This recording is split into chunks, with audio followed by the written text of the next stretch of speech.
Musk is reportedly now suggesting cutting workers on Twitter, inviting influencers to create content, and introducing subscription services, all of this to improve the platform's bottom line.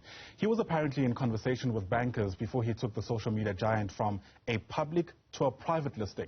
Now, even though it's been, commanding quite a significant role in politics and culture around the world, Twitter has only occasionally turned a profit, at least since going public back in 2013. Musk has downplayed the importance of economic considerations, for instance, in his purchase. However, his track record at Tesla and SpaceX is proof, some say, that he understands how to transition companies in order to generate returns. Let's unpack this strategy for you now. Bring in my broadband's editor-at-large, that's Jan Vermeulen, who joins us via our video link. And never a dull moment, I guess, with Elon Musk and all his plans. But Jan, it's great to have you on the program, by the way. We've been here in some respects as South Africans, right? I remember a time when there was discussions about whether or not people in this country would be willing to pay for their news, for instance, to pay for good journalism. I don't know how that's faring so far. I don't have the data, but I imagine that's information that would be important for the like of Elon Musk if they want to make people pay for Twitter. Indeed, and the subscription news model has worked better overseas than it has in South Africa. Some platforms have a hybrid model here in South Africa that's been quite successful for them. Others have tried paywalls with limited success. But a subscription service social media platform is not really something that has been tried and succeeded as far as I know. But what Musk is suggesting here is also a hybrid model. There will be a free version of Twitter, and then there will be a subscription service that gives subscribers extra features. He ultimately says that he wants to get rid of ads entirely on the platform. Because he doesn't feel that advertising is good for his vision of a platform that's aggressively in favor of freedom of speech, or at least he wants to not be necessarily beholden to advertisers, but rather be beholden to users. So it's an interesting strategy, but perhaps we'll see more once again of a hybrid model like you see with YouTube. Google, with YouTube, for example, lets you watch YouTube videos for free, but with advertising, or you can subscribe to YouTube Premium, and that then gets rid of the ads. And perhaps they'll look at a similar kind of model for Twitter. In fact, I think Spotify works the same way as well. The paid version is without the ads between songs, but if you obviously using it for free, you have to deal with the ads. You don't sound too convinced about the strategy, by the way, unless I'm misreading your tone and your facial expressions. Yeah, so it's just there's so much uncertainty at the moment, and the thing is, as you say, Musk's track record does speak for itself. He might try and fail several times. If you followed the rise of SpaceX and the run up of SpaceX's success, they were one launch away from being completely bankrupt. He was one launch away from being completely bankrupt. And so it's not like everything he touched turns to gold immediately. There can be quite a lot of frog kissing, I guess, quite a lot of start stops failures before he lands on a successful model. And so there's a lot of people that have leveled a lot of legitimate criticism against the talk that's happening right now and the uncertainty that's been caused within Twitter. And so it's a kind of wait and see moment. Obviously, he's going to be the new owner of this thing, and so what he says goes. But there's also a lot of stuff that Elon Musk has said in the run-up to this, where you go, no, but you're rehashing ground that people who know better than you have already covered, especially with regards to freedom of speech, for example, where Musk said that he's a freedom of speech absolutist, which is a ridiculous thing to say by any definition of the word absolutist, because we know that there are certain things that you cannot or do not want on your platform. Just the most extreme example, for example, I can think of is having terrorists beheading people live on your platform. You don't want that. So you want to draw the line somewhere. So you can't be an absolutist.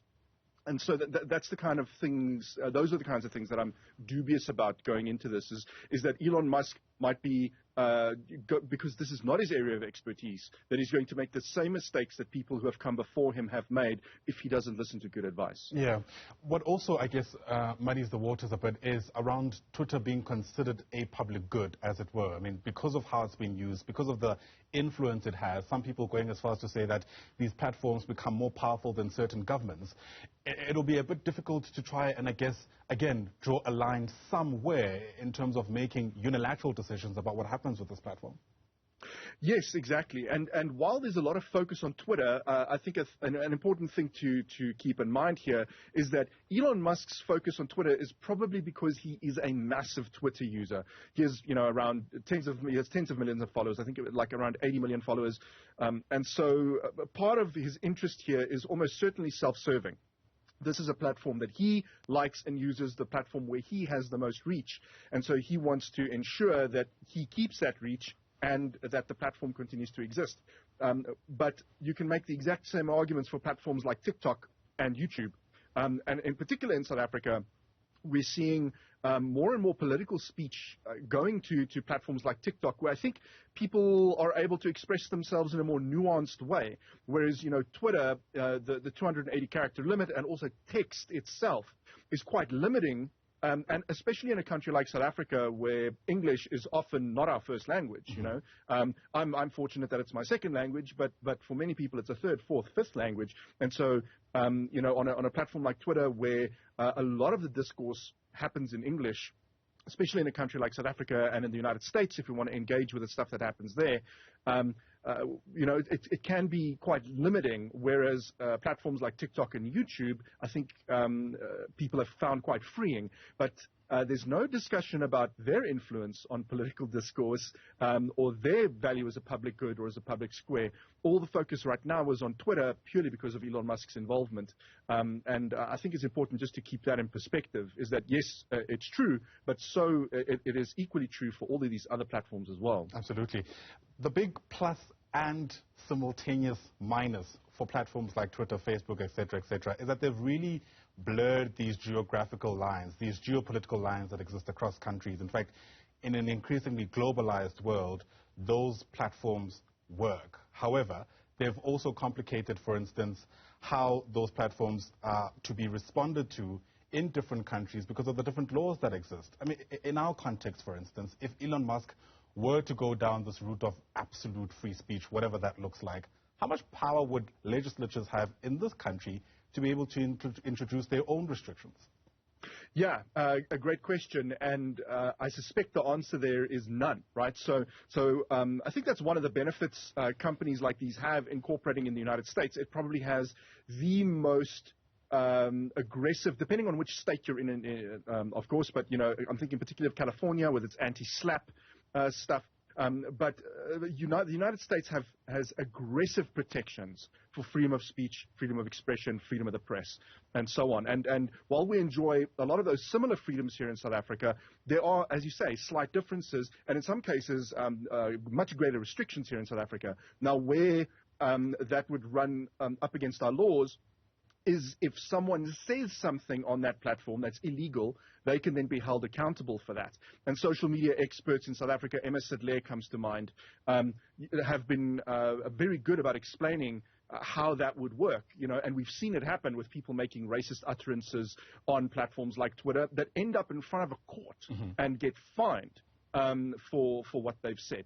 And so that's an important thing to remember, and it sometimes gets lost when you talk about freedom of speech. Freedom of speech doesn't mean freedom of consequences. It means you can say what you want on the platform and choose to face the consequences. And I suspect Elon Musk knows that, and that's what he wants to promote.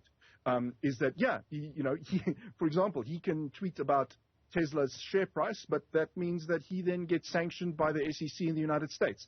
And so there should be the freedom to say what you want and face the consequences for that.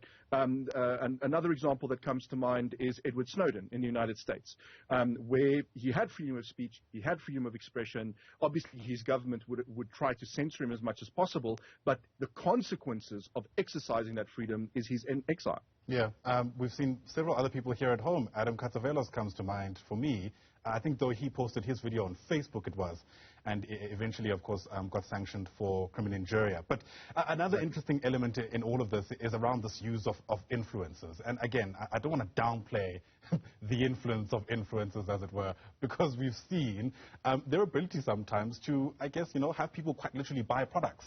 What do you reckon, what do you make of that strategy to have these influencers create a whole lot more content for people to consume on Twitter?